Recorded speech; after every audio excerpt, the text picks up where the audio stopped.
Yeah, I know. This doesn't make any sense.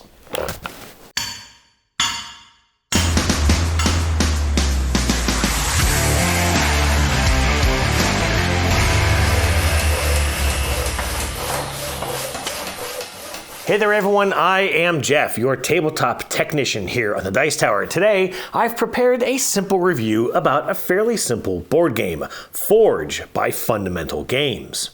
Forge features an admittedly unique theme, being a master blacksmith in medieval Europe, and it explores that theme using, well, admittedly commonplace game mechanisms like worker placement, gathering resources, contract fulfillment, and set collection. So let me hit you up with a quick summary of how the game plays. Forge plays over an indeterminate number of rounds. Each player starts off with a master blacksmith and 2 workers. The main board provides locations where players can gather resources such as wood, metal, and gems. The market lets you sell and buy resources, and is the only source of brick in the game. Common, royal, and military contracts are available at these 3 locations on the board, while the development and training decks are set below the main board with locations on the board to let you gain them, as well as upgrading your personal forge.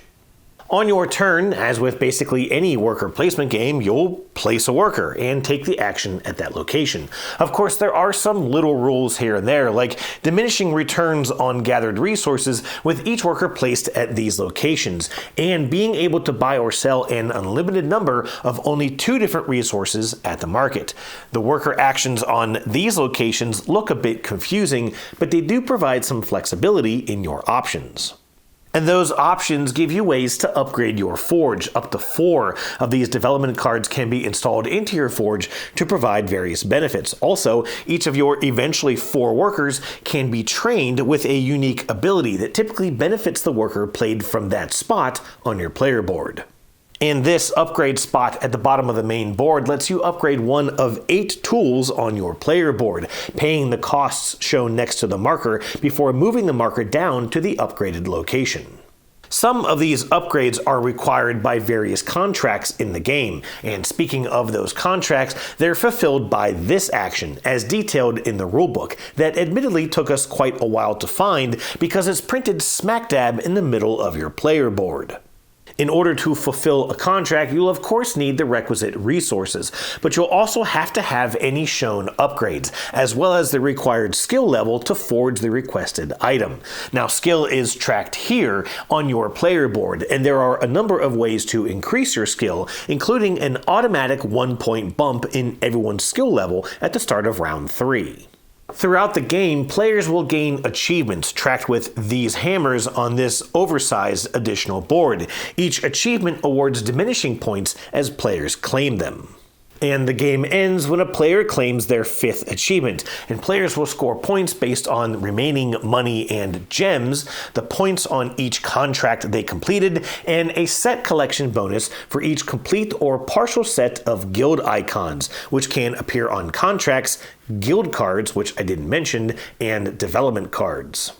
Now, Forge launched on Kickstarter almost a year ago exactly, and it seemed to gain some good attention during its campaign, appearing quite often in my social media feeds. And I have to admit that I was drawn in by its unique theme, and even these blacksmithing ham meeples.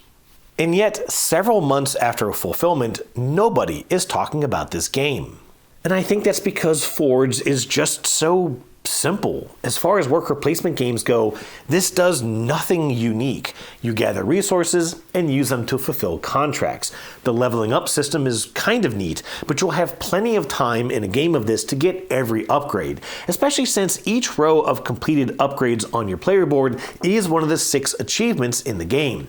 And once players settle into the instantly recognizable systems at play here, a few of the game's oddities start to bubble up to the surface. Like the fact that your 3rd and 4th workers are unlocked automatically in the 2nd and 3rd rounds of the game. Players don't have to unlock these, they just gain them. So why not just have them at the start of the game and shorten down the length of play a bit?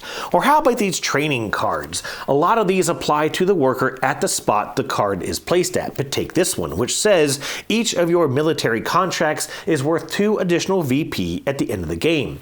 This isn't specific to any worker, so why isn't this a development card instead? Or how about brick? A resource only available at the market, making it likely a bit harder to come by and the market spot a bit valuable to visit. That is, until you realize, as we did, that only 5 of the 72 contracts that come in the game require brick, and only a total of 5 units, meaning that you can probably buy all the brick you'd ever need for the entire game in a single market action. Lastly, there's the seemingly tacked on set collection bonus at the end of the game. I'm not a huge fan of set collection games in general, and in Forge, it just feels like a distraction from the already mediocre gameplay. And like so many other games that add a set collection bonus, be it a variety or a majority of a particular set, it always feels like it's forcing players to step away from everything else the game is encouraging you to do. Here, you can set up an engine that rewards you for a certain type of contract, or make it particularly easy to gain a type of resource. But before long, you find yourself just going fish through these decks because you need a card with a particular icon in the corner, and it takes you out of what little theming this game has to offer. Man, it's just such a bummer. I mean, where else can you find a worker placement board game with subtle engine building, contract fulfillment, and set collection with a truly unique theme? Ho ho ho! Whoa! Santa's Workshop! Thanks, Santa! That's right, it's a mid-review switcheroo with Santa's Workshop by Elf Creek Games. By the way, Santa's Workshop by Elf Creek Games? Mwah! Chef's kiss. Now, I'm not reviewing this game right now. I'm sorry to burst your sack of toys, but Santa's Workshop is an absolutely delightful game that features worker placement, resource gathering, contract fulfillment, set collection, trainable workers, shop upgrades, and absolutely superb production value. When it comes to these 2 games, one hammer blow is all you need.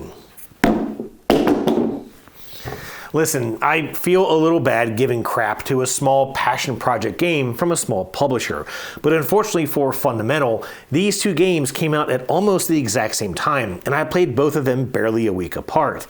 Santa's Workshop is more approachable, it's more cohesive, it looks far better, and is frankly made better, as this is how my main board from Forge looked before I started hitting the box with hammers. And why did I do that anyways? I don't know. Iron deficiency? Cheers.